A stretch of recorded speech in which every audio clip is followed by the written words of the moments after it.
जय हिंद साथियों। आज ऐसे 19 लोकसभा क्षेत्र के बारे में बात करेंगे जहां सरकार के खिलाफ एक मजबूत लहर सर उभर रही है साथियों। ऐसे उन लोकसभा क्षेत्रों की बात करेंगे जहां पर भारतीय जनता पार्टी ने चाहकर भी अपने मौजूदा सांसदों का टिकट नहीं काटा है साथियों। आप हमारे समाजवादी साथी हो, इस वीडियो पर नए आए हो तो इस चैनल को सब्सक्राइब करके बेल आइकन को दबा लो साथियों।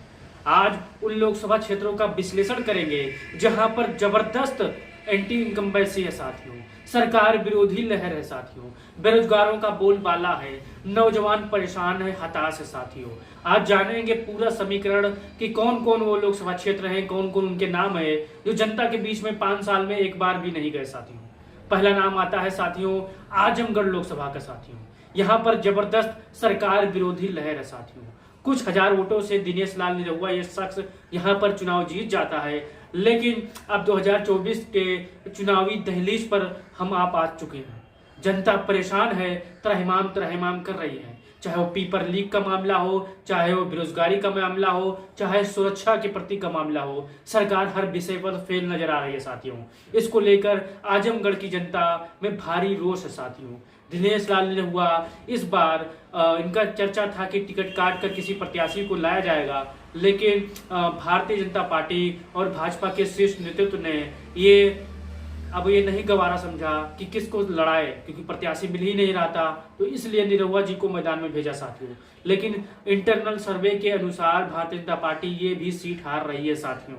फिर दूसरा नाम आता है संघमित्रा मौर्य का साथी। बदायूं लोकसभा से सांसद हैं, धर्मेंद्र यादव को चुनाव हरवा दी थी महज कुछ हजार वोटों से।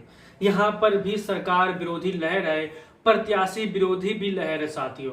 यहाँ की जो सांसद हैं 5 सालों में मिनिमम 5 से 6 बार यहाँ लोकसभा क्षेत्र में टहली होंगी, घूमी होंगी, घर घर गई होंगी साथियों।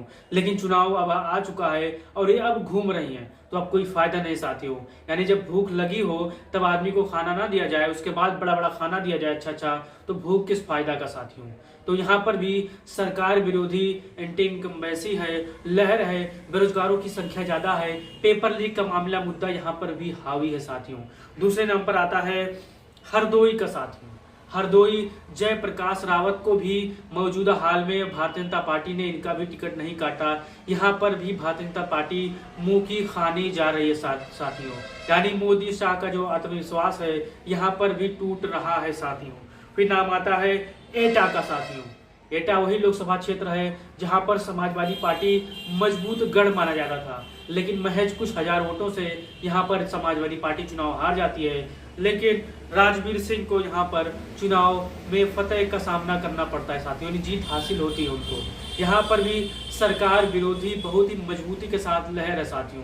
जब चुनाव होगा, जब वोट पड़ेंगे, तब भारतीय जनता पार्टी को समझ में आएगी कि हमने इस सीट पर प्रत्याशी नहीं बदला, खामियाजा भुगतने पड़ेगा साथियों। फिर नाम आता है अकबरपुर का साथियों। देवेंद्र सिंह भोले मौजूदा सांसद हैं, लेकिन सूत्रों के हवाले से कहना है कि ये भी जनता के बीच में काफी अरसे पहले नहीं गए थे साथियों। अब चुनाव आ रहा है तो दर बदर भटक रहे हैं साथियों, लोगों से मिल रहे हैं, लेकिन यहाँ पर भी सरकार विरोधी लहर है साथियों। बेरोजगारों का मुद्दा हावी है, पशुओं जो है आवारा जानवरों का, सांडों का मुद्दा हावी है। यहाँ पर भी सरकार की स्थिति ठीक नहीं है साथियों। फिर आता है आर.के. पटेल बांदा का। यहाँ पर भी वही हाल है। भारतीय जनता पार्टी की जो मजबूत स्थिति थी 2019 के चुनाव में, यहाँ पर भी उनका सिंहासन डोल रहा है साथियों।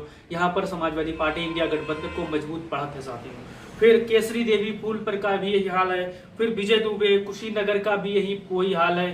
फिर रितेश पांडे अम्बेडकर नगर, ये पहले इंडिया गठबंधन यानी महागठबंधन से समाजवादी पार्टी बीएसपी से सांसद थे, लेकिन इन्होंने भारतीय जनता पार्टी में जाना समझा। यहाँ पर भी एंटी इनकम्बेंसी है, प्रत्याशी विरोधी लहर साथियों। सरकार ने यानी भारतीय जनता पार्टी ने यहाँ पर रितेश पांडे को ही एमपी बनाने का फैसला किया है, लेकिन जनता क्या इनको बनाएगी, कमेंट बॉक्स में आप बताओ साथियों।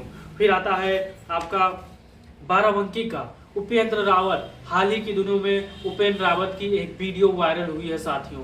अब कुछ लोग कह रहे हैं एआई से बनाई गई वीडियो है, कुछ लोग कह रहे हैं ये सत्य है।